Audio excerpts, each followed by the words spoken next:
Selamat datang kembali. Kali ini kita mau ngobrolin lagi nih ide-ide menarik dari kutipan buku The Art of Thinking Clearly.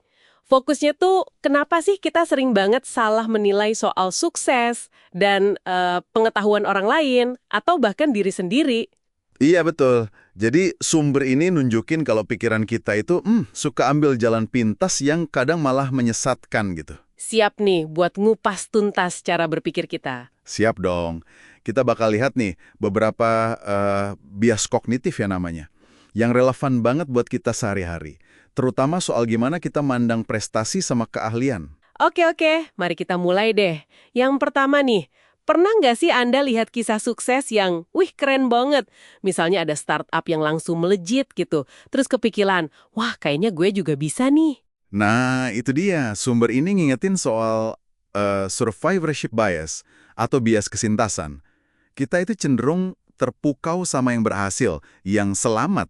Benar juga, kita fokus ke yang menang aja ya. Iya, dan kita benar-benar lupa sama ibaratnya medan perangnya gitu loh. Di balik satu startup yang sukses itu, ada ribuan mungkin yang gagal total. Tapi ya ceritanya nggak kedengeran.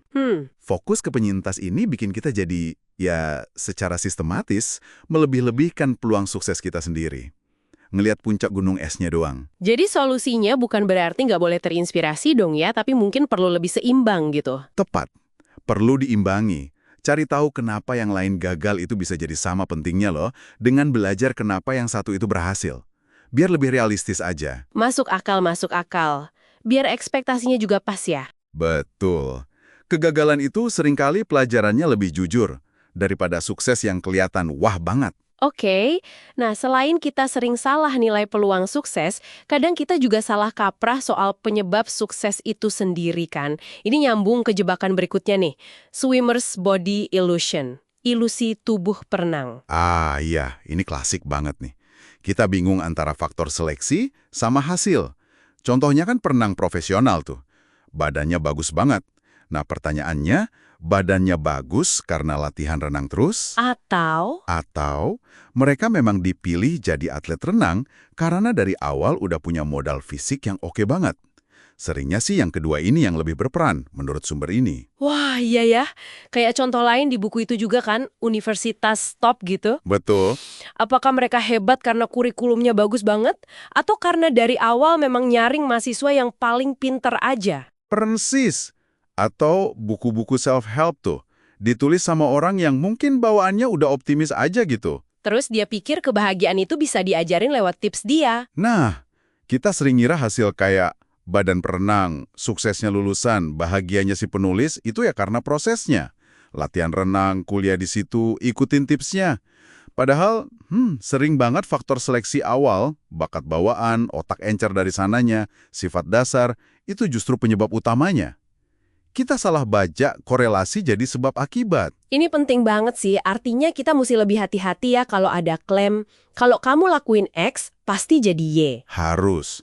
Bisa jadi program itu cuma narik orang yang emang udah punya potensi jadi Y dari awal. Jadi selalu tanya ya, ini beneran sebab akibat atau cuma seleksi yang kita salah artikan? Itu dia kuncinya. Oke, dari salah nilai peluang dan penyebab sukses, kita geser dikit nih ke salah menilai pengetahuan. Sumber ini ngebahas bedanya pemahaman yang beneran, dalam, sama apa yang disebut pengetahuan sopir. Iya, pengetahuan sopir. Konsepnya unik ya, kayak sopirnya Max Planck itu loh. Dia bisa banget ngapalin pidato fisika kuantum bosnya disampaikan lancar. Tapi ya, dia nggak ngerti sama sekali isinya apa.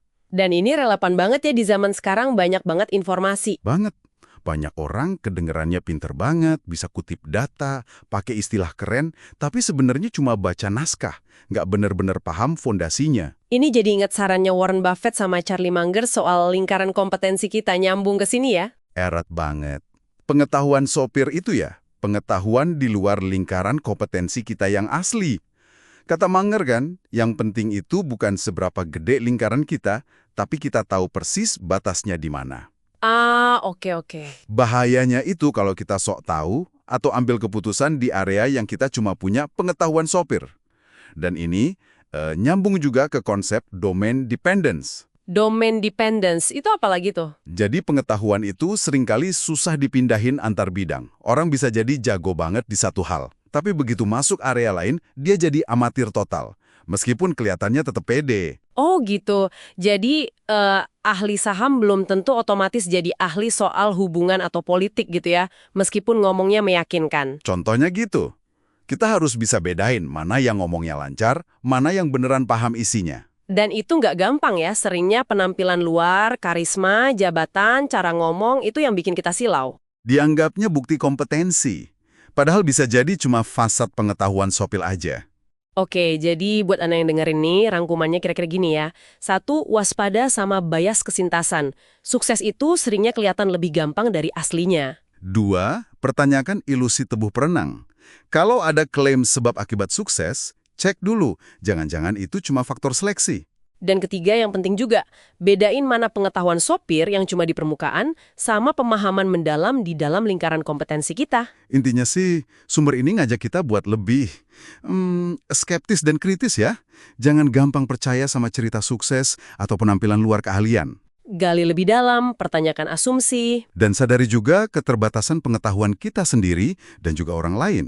Nah, sebagai penutup nih, coba deh kita renungkan bareng-bareng. Di area mana ya dalam hidup Anda yang mungkin selama ini Anda jalanin pakai pengetahuan sopir? Dan seberapa jelas sih Anda paham batas lingkaran kompetensi Anda? Gimana pengaruh domain dependence ini ke cara Anda menilai sesuatu? Sesuatu buat dipikirin lebih lanjut ya. Sampai ketemu di pembahasan berikutnya.